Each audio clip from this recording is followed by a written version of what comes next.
Halo, assalamualaikum warahmatullahi wabarakatuh. Perkenalkan, nama saya Abdullah Azam, NIM 180 20 56 082. Kali ini saya akan membahas tentang pengadilan hak asasi manusia dalam mata kuliah Hukum dan HAM. Sejarahnya pada rentan tahun 90-an, pada kala itu presidennya adalah B.J. Habibie. Timor Timur ingin melakukan referendum terhadap negara Indonesia. Artinya Timor Timur ingin melepaskan diri, memisah dari negara Indonesia. Nah, mereka itu difasilitasi oleh lembaga luar negeri untuk melakukan jejak pendapat, untuk memvoting dari rakyat mereka yang jumlahnya 450 ribuan orang, di voting apakah ingin setuju dengan referendum ataukah ingin tetap bergabung dengan Indonesia. Akan tetapi pada hasil survei atau jejak pendapat tersebut menghasilkan sekitar 78% ingin referendum, sedangkan sisanya setuju, masih ingin bergabung dengan Indonesia, dan sebagian suaranya tidak sah. Karena mayoritas masyarakat sana atau rakyat Timor Timur ingin melepaskan diri dari Indonesia, maka referendum sudah tidak terelakkan kembali.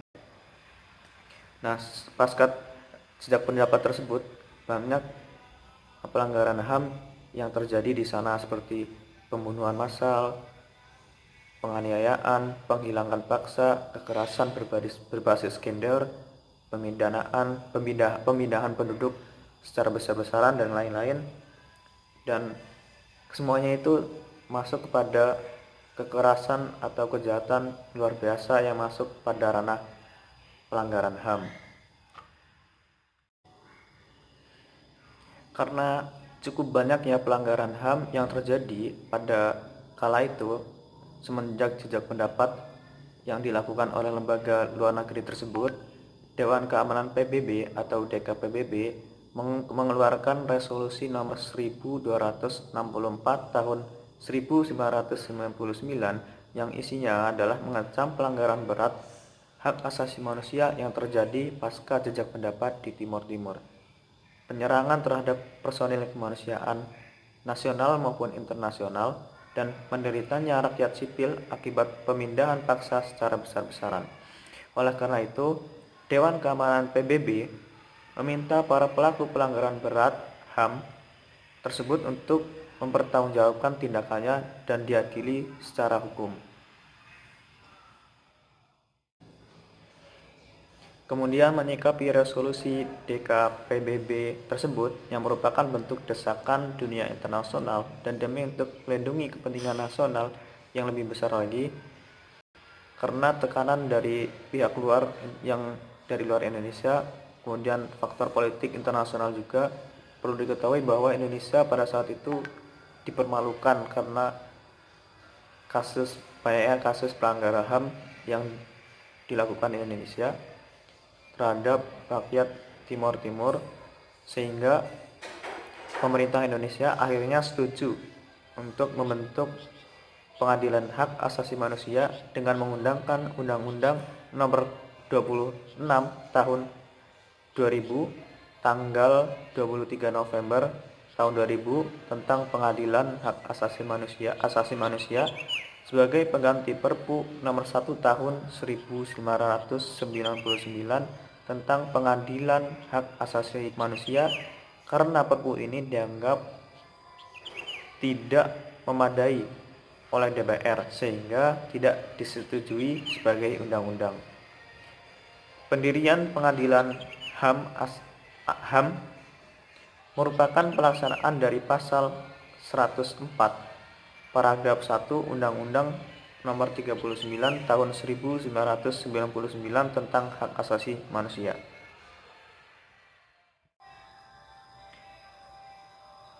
Pengadilan Hak Asasi Manusia Indonesia adalah pengadilan khusus terhadap pelanggaran berat hak asasi manusia. Definisi pelanggaran berat hak asasi manusia dapat dilihat dalam penjelasan pasal 104 Undang-Undang Nomor 39 Tahun 1999 yang menyatakan bahwa pelanggaran berat hak asasi manusia adalah pelanggaran pembunuhan massal atau genosida, pembunuhan sewenang-wenang atau di luar putusan pengadilan, extrajudicial killing, penyiksaan, penghilangan orang secara paksa, perbudakan, atau diskriminasi yang dilakukan secara sistematis. Undang-Undang Nomor 26 Tahun 2000 sendiri tidak mendefinisikan pengertian istilah pelanggaran berat hak asasi manusia, hanya menyebutkan kategori kejahatan yang merupakan pelanggaran berat hak asasi manusia, yaitu kejahatan terhadap kemanusiaan dan kejahatan genosida.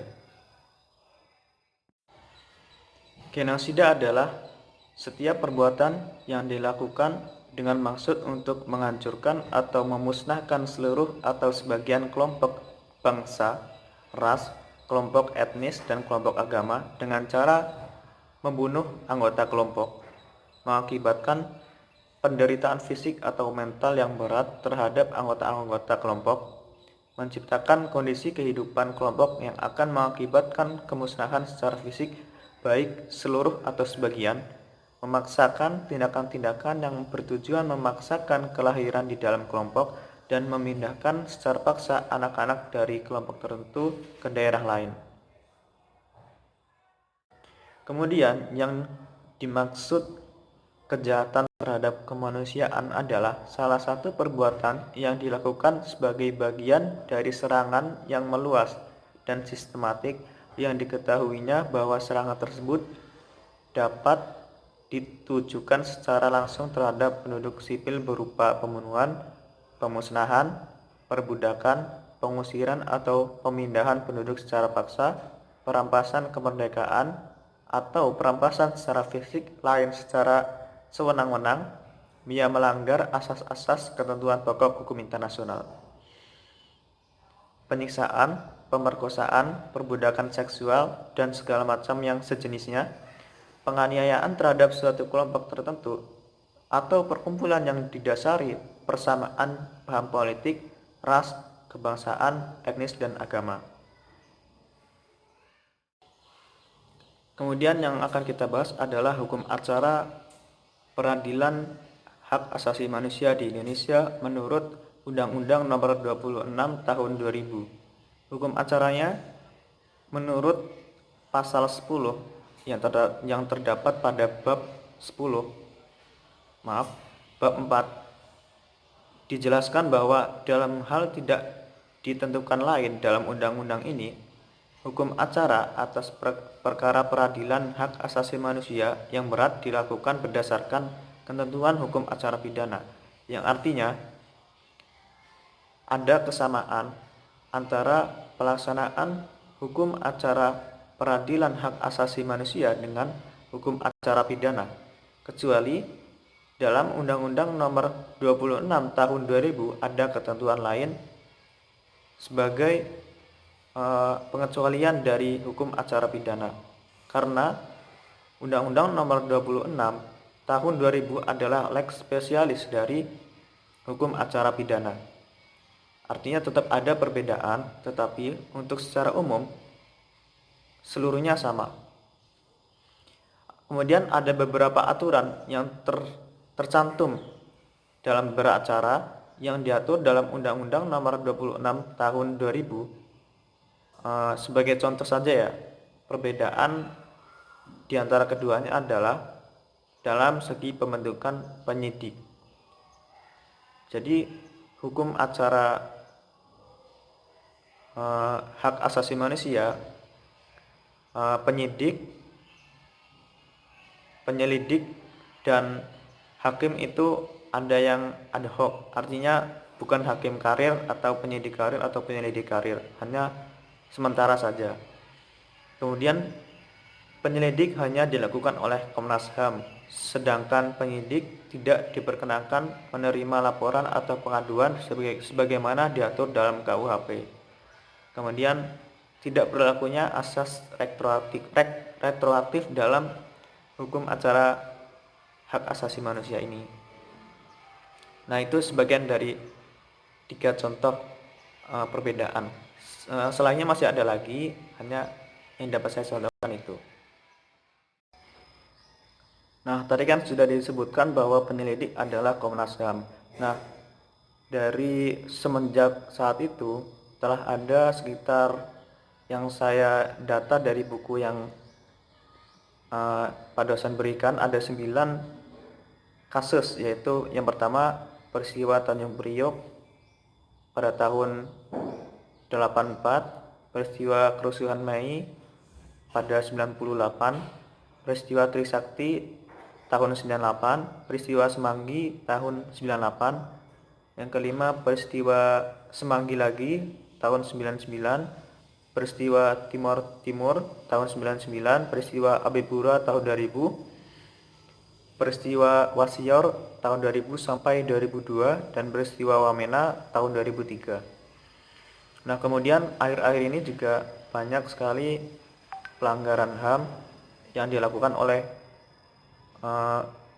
pihak-pihak yang tidak bertanggung jawab.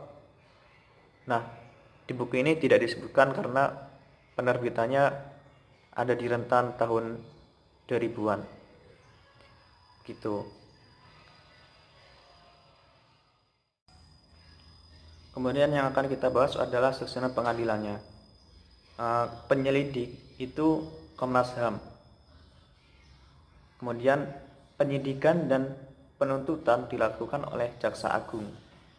Kemudian pengadilan itu dipimpin oleh 5 orang hakim, 3 orang hakim itu ad hoc, dan 2 orang hakim itu hakim karir. Nah, hakim ad hoc itu diangkat dan diberhentikan oleh Presiden atas persetujuan atau usul dari MA jika di tingkat pertama dan tingkat banding.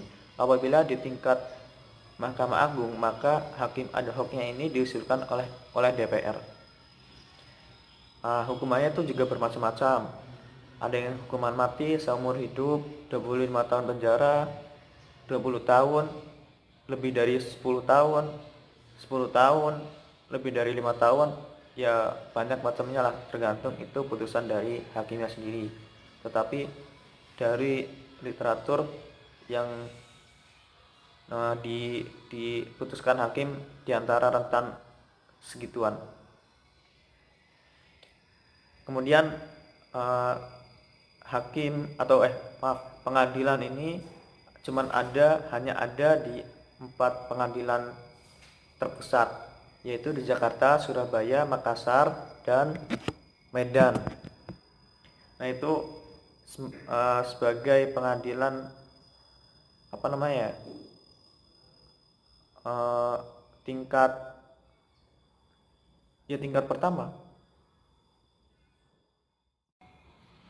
Dalam buku pegangan banyak dijelaskan terkait permasalahan peradilan hak asasi manusia Indonesia yang berjalan di Indonesia, tidak lepas dari tekanan masyarakat internasional serta politik internasional.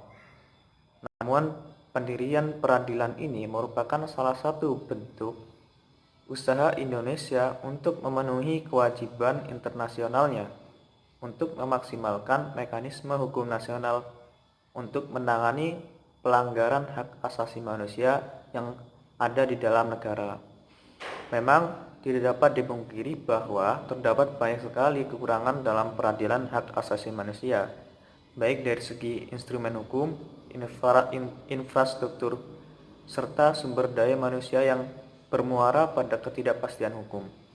Karena tidak dapat dituntaskan proses penyelesaian pelanggaran berat hak asasi manusia. Hal ini tentu saja dapat segera dibenahi selain untuk mengefektifkan sistem hukum Indonesia, juga untuk meminimalkan adanya celah mekanisme internasional untuk mengintervensi sistem hukum di Indonesia. Kemudian ada bentuk-bentuk ketidakefektifan Undang-Undang Nomor 26 Tahun 2000 yang saya dapatkan dari resum buku yang direkomendasikan oleh dosen, bahwa dalam Undang-Undang Nomor 26 Tahun 2000 tidak dilengkapi elemen of crimes sebagai penjelas unsur-unsur kejahatan bagi kejahatan terhadap kemanusiaan dan kejahatan genosida, serta pertanggungjawaban dari komando atau pejabat yang menginstruksikan. Kemudian, ketidakteraturan penggunaan padanan bahasa sehingga menimbulkan multitafsir. Yang ketiga, tidak mencantumkan pasal atau diksi dalam sumber pokok internasional yang sangat penting. Seperti kita ketahui bahwa hukum peradilan Indonesia, yaitu Undang-Undang Nomor 26 Tahun 2000, itu adalah manifestasi dari Statuta Roma. Kemudian yang keempat, ketidaktepatan dalam pengertian ke dalam bahasa Indonesia sehingga ada perbedaan penafsiran di kalangan hakim. Yang kelima, undang-undang sebagai aturan pokok belum mengalami kesempurnaan setelah diundangkan banyak ditemukan kekosongan yang tidak teratur dalam undang-undang, baik dalam hukum material maupun hukum acaranya. Tentu, perbedaan antara pidana biasa dan pidana istimewa seperti pelanggaran HAM itu perlu ada. Nah, mungkin di antara berbagai banyak kekurangan yang ada dalam Undang-Undang Nomor 26 Tahun 2000, hanya ada 5 yang dapat saya berikan. Sebenarnya masih banyak, tapi bisa lain kali lagi. Oke, terima kasih.